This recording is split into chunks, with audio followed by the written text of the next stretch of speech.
저희 아이는 안 되는데 그럼 어떻게 하죠? 그렇게 되도록 해주셔야 되는 거거든요. 옆에서. 이게 약한 걸 알았다고 하면 네. 그 다른 출판사 다른 문제집을 사서 또 풀어봐야 되나요? 아니면 활동을 계속 해봐야 되나요? 우선은 만약에 문제집으로 그걸 발견했다고 하면 그러면 예를 들면은 아이가 킨더팩토야. 킨더팩토에서 도형을 풀었는데 아이가 생각보다 많이 틀렸네. 엄마는 우리 아이가 이 부분이 약하네? 하고서 이제 저한테 이제 방금 전에 문의하신 것처럼 그러면 이 킨더팩토하고 뭐 비슷한 난이도의 문제집을 사서 그 영역을 채워줘야 되나요? 라고 이제 물어보시는데 아이가 그 문제를 틀린 이유가 여러 가지가 있을 수 있거든요. 진짜로 아이가 이 영역이 약한 걸 수도 있고 아니면 경험이 없어서 이번에 처음 이런 문제들을 경험을 했기 때문에 틀렸을 수도 있거든요. 근데 지금 한 유아에서 초등학교 저학년 친구들은 후자인 경우도 되게 많아요. 이거를 처음이어서 이걸 어떻게 풀란 얘기지? 이게 무슨 얘기지? 그걸 몰라서 틀리는 거지. 이 도형을 몰라서 틀렸다?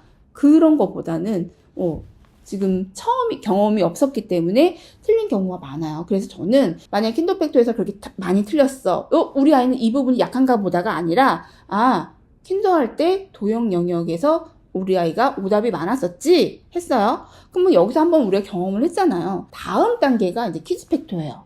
그러면 퀴즈팩토의 도형 영역을 진행을 할 거 아니에요. 그 사이에 사실은 시간이 좀 지나요. 그죠? 시간이 어느 정도 지난 후에 퀴즈팩토의 도형 영역을 풀었단 말이에요. 근데 우리 아이가 그때 경험이 있었기 때문에 이번에는 사실은 예전보다는 실력이 더 나아져야 되는 거거든요. 근데 그렇지 않아. 이번에도 또 다 오답이야. 그러면 우리 아이가 도형 부분이 약하구나. 이때서부터는 사실은 그런 생각을 하셔도 좋은데 한 번의 경험을 가지고 우리 아이는 도형이 약한가 봐. 안 되네. 이렇게 생각하는 거는 좀 시기가 이르지 않나 싶다는 거죠. 그래서 다른 문제집을 막 가지고 오시기보다는 엄마는 인지를 하고 계세요. 그리고 다음 단계에 있어서 우리 아이가 어떻게 지금 뭐 발전을 했는지 그걸 확인을 해주시는 거 그만큼은 좀 기다려 주셨으면 좋겠어요. 자, 우리가 늘 잊지 말아야 될 거는 지금 우리 아이들이 중학생, 고등학생이 아니란 말이에요. 우리 친구들이 도형 영역에서 약하다라는 걸 이제 알았어. 같은 뭐 단계 문제집 계속 막 넣는다고 해서 아이가 실력이 확 늘까? 그러니까 문제 푸는 실력은 늘 수는 있어요. 하지만 이거는 단기 처방인 거죠. 그래서 특히나 도형이야. 그러면 이때는 이제 우리가 해야 될 거는 이거를 우리 아이가 왜 안 되는지, 우리 도형 영역에 있어서 문제를 왜 많이 틀리는지 그걸 확인해 보셔야 되는데 이맘때 아이들 대부분은 상상이 잘 안 돼서예요. 대부분 초저까지는 도형 영역이 약하다.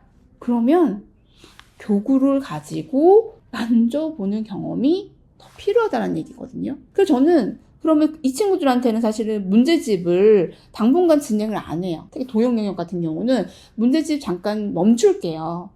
학부모님들한테 멈추고 예를 들면 실교와 워크북 요 형태를 가지고 와서 진행을 하는 거죠. 진짜로 아이가 이걸 가지고 뒤집어 보고 돌려보고 이런 경험들을 더 채워줘야 되는 거지 문제집 계속 반복해서 진행을 한다. 문제 그거 외워질 수 있거든요. 사실 그맘때 단계에서 문제집 유형이 대부분 비슷해요. 그럼 외워질 수 있는 거거든요. 그럼 그 다음 단계 갔을 때는 어떻게 할 건데? 그래서 저는 이제 교구 이런 것들을 채워줘야 된다? 라고 말씀을 드리는 거고 저는 아직 문제집을 안 해요. 교구를 가지고 도형 감각을 키워야 된다라는 걸 알고 계신 분들이 계시잖아요. 그죠? 그런데 우리 아이가 진짜 이거를 어느 정도까지 해야지 되는 걸까? 질문이 되게 많아요. 저는 1분만 봐도 이 아이가 도형 감각이 있네? 없네? 사실 저는 판단을 내릴 수 있거든요. 예를 들면 못하는 아이야. 도형 감각이 아직 발달되지 않았어. 이 친구들은요 굉장히 바빠요. 손이 바빠. 이렇게 했다가 이거 아니네? 요거 넣었다가 이거 안 되네? 그럼 이거 넣어볼까? 아니네? 처음부터 다시.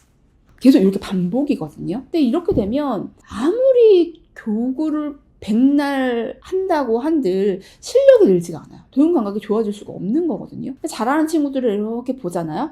그러면 손이 안 움직여. 우선은 전체적인 모양을 보고 모양과 내가 가진 조각을 보고 비교를 해요. 머릿속으로 생각을 하는 거죠. 머릿속으로 그려보는 거야. 이 조각은 저기에 될 것 같아. 아, 얘랑 얘는 이쪽에 넣어야 될 것 같아. 손보다는 사실은 머리를 먼저 쓴 친구들이에요. 선생님 저희 아이는 안 되는데 그럼 어떻게 하죠? 그렇게 되도록 해주셔야 되는 거거든요. 옆에서. 만약에 우리 아이가 이렇게 했다가 안 됐다가 저렇게 했다가 안 됐다가 그러면 엄마는 아이가 조각을 짓는 순간 그거 어디에 넣을 건데? 거기가 맞아? 이 조각을 거기에 왜 넣을 건데? 다음은 어떤 걸 넣어볼 건데? 이렇게 물어보시면서 잠깐이라도 멈춰서 볼 수 있는 시간, 생각할 시간을 주셨으면 좋겠어요. 아니면 저는 수업 때 아예 그렇게 하거든요. 그림이 워크북이 있어요. 그리고 칠교 조각이 있어요. 그러면 손을 책상 밑으로 내리게 해요. 우리 우선은 머릿속으로 그려보고 그리고 넣을 거야. 요거 과정 되게 중요해요. 하실 수 있죠? 네. 네.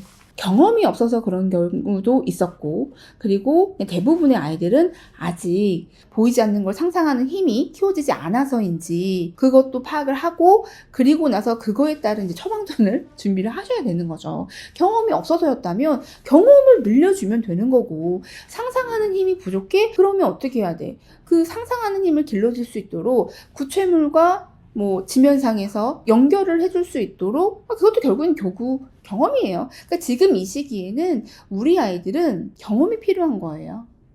경험할 수 있는 기회를 주셔야 되는 거죠. 그걸 부모님이 만들어 주셔야 되는 거죠. 그죠? 아이들이 엄마 내가 뭐가 부족하네. 나는 이런 경험이 필요해요. 라고 얘기하진 않잖아요. 그래서 이 부분이 지금 우리 아이가 도형이 약하네. 그러면 이 부분은 우리 교구 예를 들면 평면하고 입체가 있어.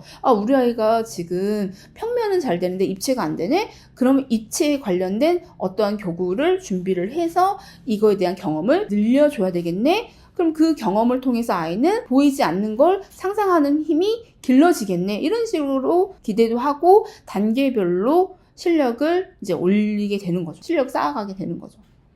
지금 이 시기에는 개입이 필요할 수밖에 없어요. 네. 나중에는 혼자서 할 수 있게끔 지금은 도와주자. 네.